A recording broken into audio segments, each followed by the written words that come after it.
America Iran जंग से जुड़ी एक बड़ी खबर आपको बता देते हैं। पश्चिमी मीडिया के हवाले से खबर है, जंग में यूएस ने सबसे ज्यादा इंटरसेप्टर खर्च किए हैं। इजराइल की हिफाजत के लिए इंटरसेप्टर खर्च किए गए। यूएस ने 203rd इंटरसेप्टर मिसाइल खर्च कर दी इस लड़ाई में, जिसकी कीमत बिलियंस ऑफ डॉलर में है। और यही अब अमेरिका के लिए मुश्किल भरी बात साबित होती जा रही है, क्योंकि अमेरिका को डर है कि अगर इस बार लड़ाई शुरू हुई ईरान से तो ये इंटरसेप्टर्स अब अमेरिका के पास कम बचे हैं। इसकी वजह से ईरानी ड्रोन्स का सामना करना मिडिल ईस्ट में मुश्किल हो जाएगा और अमेरिका के लिए बहुत बड़ी मुसीबत खड़ी हो जाएगी। पश्चिमी मीडिया के हवाले से खबर यह है कि जंग में अमेरिका को इजराइल की सुरक्षा के लिए ज्यादा इंटरसेप्टर्स खर्च करने पड़े। इंपॉर्टेंट यह है कि इजराइल ने खुद अपनी सुरक्षा के लिए अपने इंटरसेप्टर्स कम इस्तेमाल किए, यानी को तो उसने अमेरिका को, इजराइल ने अमेरिका को ऊपर वाले के भरोसे छोड़ दिया। ईरान से जंग में भारी नुकसान है। इजराइल की हिफाजत के लिए 200 से ज्यादा इंटरसेप्टर यूएस ने दागे। नेवल शिप से 100 से ज्यादा इंटरसेप्टर दागी गई। SM-3 और SM-6 इंटरसेप्टर का इस्तेमाल किया गया। इजराइल ने अपनी सुरक्षा के लिए कम मिसाइलें खर्च की। इजराइल ने 100 से भी कम एरो इंटरसेप्टर का इस्तेमाल किया। करीब 90 डेविड स्लिंग इंटरसेप्टर मिसाइल दागी गई। इजराइल ने जंग से पहले ही अपनी सुरक्षा के पुख्ता इंतजाम कर दिए थे। अमेरिका ने भी उसकी सुरक्षा के लिए थार्ड और पेट्रियट जैसे एयर डिफेंस सिस्टम का दरवाजा खोल दिया। इजराइल के अहम ठिकानों पर एयर डिफेंस सिस्टम की तैनाती की। अब आपको बताते हैं कि इजराइल ने अपने अहम ठिकानों पर कौन कौन से एयर डिफेंस सिस्टम तैनात किए। नेवातिम एयर बेस पर आयरन डोम की तैनाती हुई। ओवदा एयर बेस पर एरो, डेविड स्लिंग और रडार की तैनाती हुई। ओरिन अदीर रडार पर बेस पर डेविड स्लिंग, एरो और आयरन डोम की तैनाती हुई। हाइफा एयरबेस पर डेविड स्लिंग, एरो और आयरन डोम की तैनाती हुई। तेल अवीव में डेविड स्लिंग, एरो और आयरन डोम की तैनाती हुई। लेकिन इजराइल को बचाने के चक्कर में अमेरिका खुद डूब गया। अमेरिका को ईरान के खिलाफ जंग में जबरदस्त नुकसान हुआ। अमेरिका की करोड़ों की मिसाइल ईरान के सस्ते ड्रोन की वजह से बर्बाद हो गई। और न सिर्फ मिसाइलें, बल्कि अमेरिकी वायुसेना, अमेरिकी नौसेना को भयंकर नुकसान हुआ। अमेरिका को करोड़ों के फाइटर जेट्स और हेलीकॉप्टर, अवैक्स, कार्गो विमान का नुकसान उठाना पड़ा। और इसका जिक्र यूएस कांग्रेस की रिपोर्ट में किया गया है। फिलहाल हालात ऐसे हो गए कि अमेरिका खुद जंग से निकलने के लिए छटपटा रहा है। चलिए आपको बताते हैं अमेरिका को अब तक इस लड़ाई में कितना नुकसान हो चुका है। F-15E स्ट्राइक ईगल अमेरिकी सेना ने गंवाए 4, जिसमें 2 मार्च को कुवैत में फ्रेंडली फायर के दौरान मारे गए 3 जेट्स। हादसे में तीनों फाइटर जेट्स के पायलट सुरक्षित बच गए। 5 अप्रैल को ईरान ने चौथा फाइटर जेट भी मार गिराया। ये यूएस कांग्रेस के हवाले से बताया जा रहा है। F-35 लाइटनिंग 2 अमेरिकी सेना ने F-35A फाइटर जेट गंवा दिया। 19 मार्च को ईरान ने इस फाइटर जेट को मार गिराया। यह भी यूएस कांग्रेस की रिपोर्ट में कही गई बात है।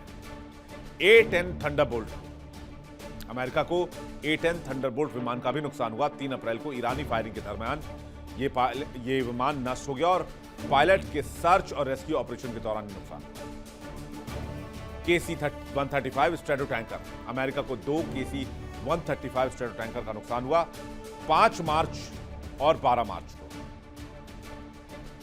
135 स्ट्रैटो टैंकर हादसे का शिकार हो गया। इराक में विमान क्रैश हुआ, सभी 6 क्रू सदस्यों की मौत हो गई। दूसरे विमान की क्षेत्रीय बेस पर इमरजेंसी लैंडिंग करानी पड़ी। ईरानी मिसाइलों का शिकार हो गए 5 और KC-135 स्ट्रैटो टैंकर। 14 मार्च को सऊदी अरब के प्रिंस सुल्तान बेस पर हमला हुआ था। E-3 सेंट्री अवैक्स विमान, जो कि सबसे महंगा इक्विपमेंट है अमेरिकी वायुसेना में, $2,300 करोड़। अमेरिकी सेना का E-3 सेंट्री अवैक्स 28 मार्च को ईरान में मार गिराया गया।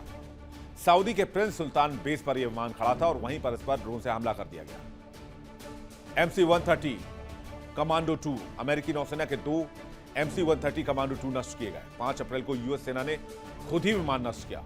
दोनों विमान पायलट के रेस्क्यू ऑपरेशन के दौरान खराब हुए थे और मजबूरन इन विमानों को ईरान के अंदर ही नष्ट करना पड़ा। यानी जाहिर सी बात है, अमेरिका के पास अब यहां से वापस लौटने का कोई रास्ता नहीं है। इसलिए व्हाइट हाउस धमकाने की कोशिश में लगा हुआ है और फिर व्हाइट हाउस ने सीधी धमकी दी है। ट्रंप ने खुल्लम खुल्ला ऐलान कर दिया है कि ईरान के पास यूरेनियम का एक कतरा भी नहीं रहने देगा। अमेरिका उसे छीन कर रहेगा और नेस्तनाबूद करके रहेगा। ट्रंप ने इस्राइल को वचन दिया है कि जब तक ईरान का संवर्धित यूरेनियम देश से बाहर नहीं जाता तब तक कोई पीस डील नहीं होगी, युद्ध खत्म नहीं होगा। उधर तेहरान से जो हुंकार आई है उसने ट्रंप और नेतन्याहू के होश उड़ा दिए हैं। ईरान के नए सुप्रीम लीडर मुश्तबा खामनेई ने दो टूक कह दिया है कि जान दे देंगे लेकिन यूरेनियम यहां से हिलेगा नहीं। ईरान का परमाणु भंडार देश की सरहद से बाहर नहीं जाएगा। तो क्या इस जिद की वजह से अब मिडिल ईस्ट में महाविनाश की शुरुआत होगी?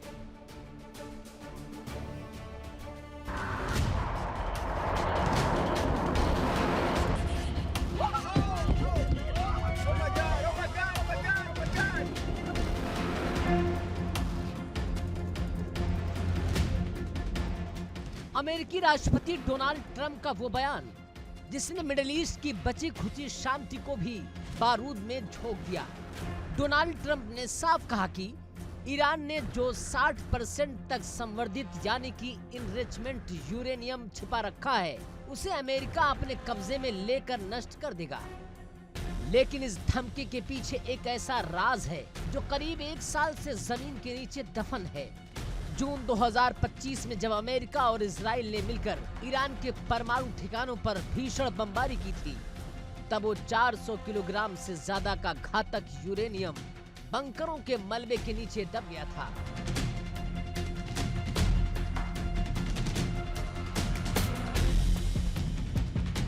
डोनाल्ड ट्रंप के इस ईरान युद्ध का सबसे बड़ा मकसद ही यही है, उस मलबे को खोदकर यूरेनियम को निकालना और ईरान को परमाणु शक्ति बनने से रोकना।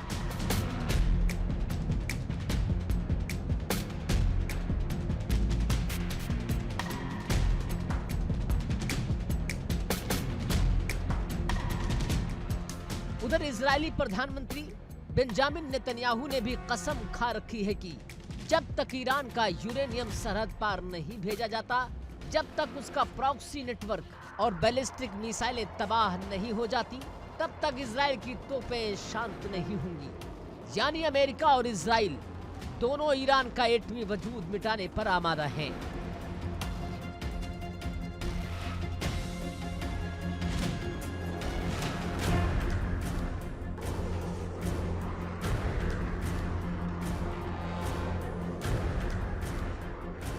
डोनाल्ड ट्रंप धमकी दे रहे हैं कि नेतन्याहू दहाड़ रहे हैं, लेकिन ईरान टस से मस होने को तैयार नहीं है, क्योंकि तेहरान इस वक्त इतिहास की सबसे बड़ी कूटनीतिक सीख रहा है।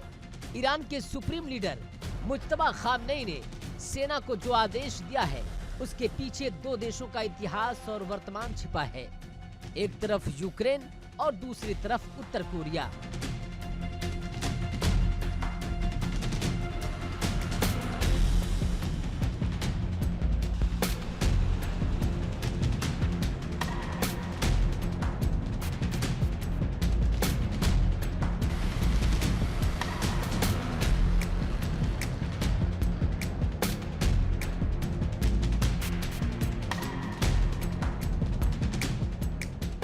आइए आपको बताते हैं कि ईरान आखिर क्यों अपना यूरेनियम सौंपने की गलती कभी नहीं करेगा। साल 1994 में यूक्रेन के पास दुनिया का तीसरा सबसे बड़ा परमाणु हथियारों का जखीरा था, लेकिन अमेरिका और रूस के बहकावे में आकर यूक्रेन ने अपने सारे परमाणु हथियार सौंप दिए। नतीजा क्या हुआ? आज यूक्रेन मलबे का ढेर बनता जा रहा है, उसे बचाने वाला कोई नहीं है। ईरान इस सच को देख रहा है, अगर उसने आज यूरेनियम दे दिया तो कल उसका हश्र भी यूक्रेन जैसा ही होगा।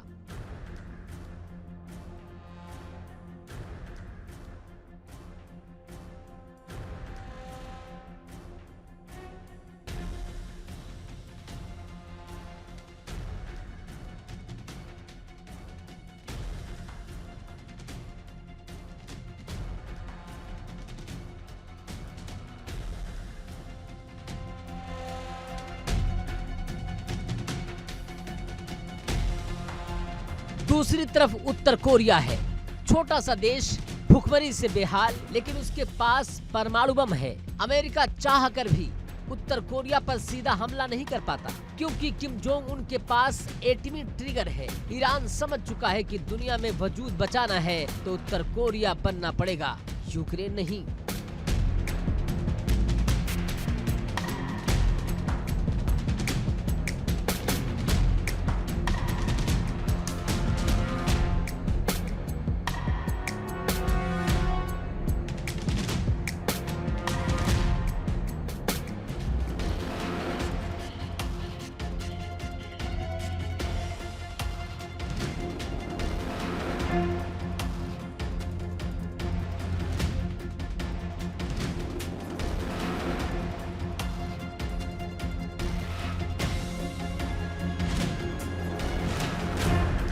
ईरान के पास 400 किलोग्राम यूरेनियम है।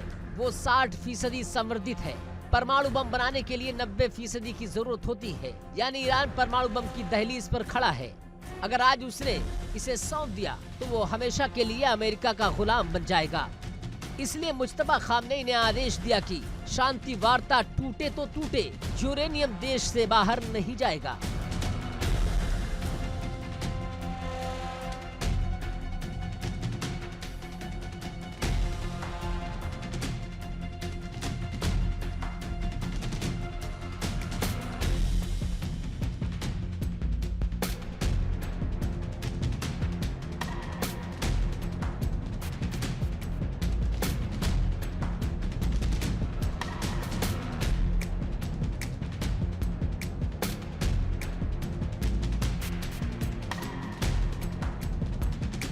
रिपोर्ट्स कहते हैं कि ईरान के इस फैसले ने पर्दे के पीछे चल रही शांति वार्ता में बारूद भर दिया। पाकिस्तान ओमान के रास्ते जो कूटनीति चल रही थी वो अब इस यूरेनियम के मुद्दे पर आकर पूरी तरह ठप हो गई। ट्रंप ने इजराइल को जो आश्वासन दिया था, ईरान ने उस आश्वासन की धज्जियां उड़ा दी।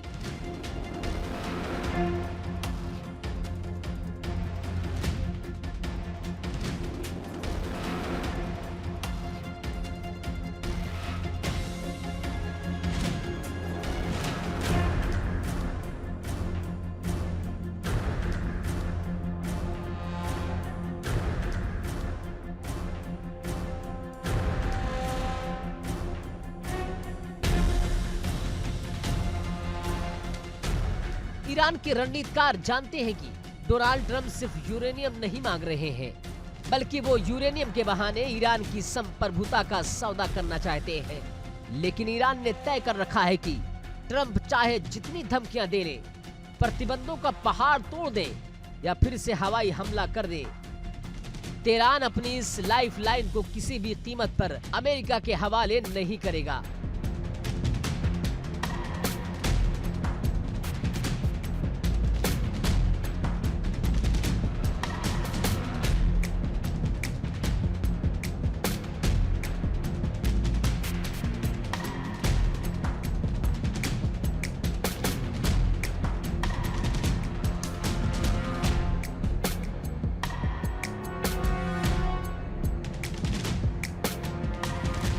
इतिहास गवाह है कि जिसने अपने हथियार दुश्मनों के भरोसे छोड़ दिए, उसका नामो निशान मिट गया। यूक्रेन की तबाही ईरान के सामने साक्षात उदाहरण बनकर खड़ी है और उत्तर कोरिया की अकड़ उसका हौसला बढ़ा रही है।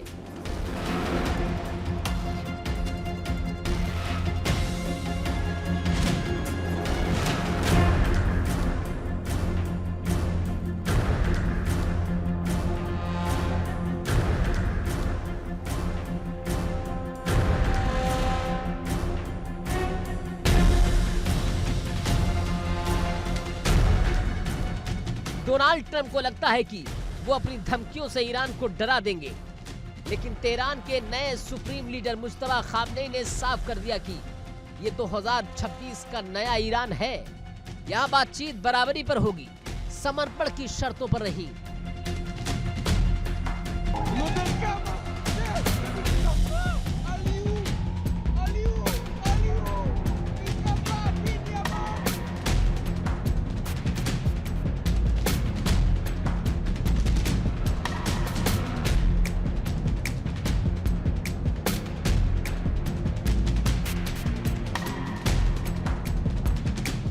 अब देखना यह है कि क्या ट्रंप उस 400 किलोग्राम यूरेनियम को हासिल करने के लिए मिडल ईस्ट को परमाणु युद्ध की भट्टी में झोंक देंगे, या फिर ईरान का ये अड़ियल रुख अमेरिका को पीछे हटने पर मजबूर कर देगा।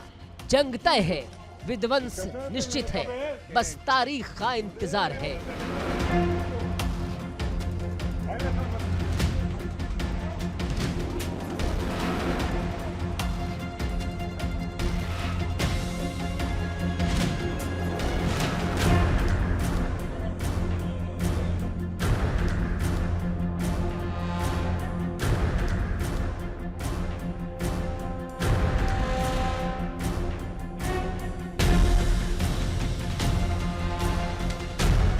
Bureau report, India daily.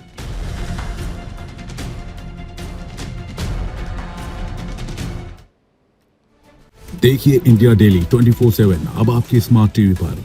India daily मौजूद है सभी डिजिटल प्लेटफॉर्म पर लाइव और लगातार। इंडिया डेली 24/7 हर दिन राष्ट्र को समर्पित।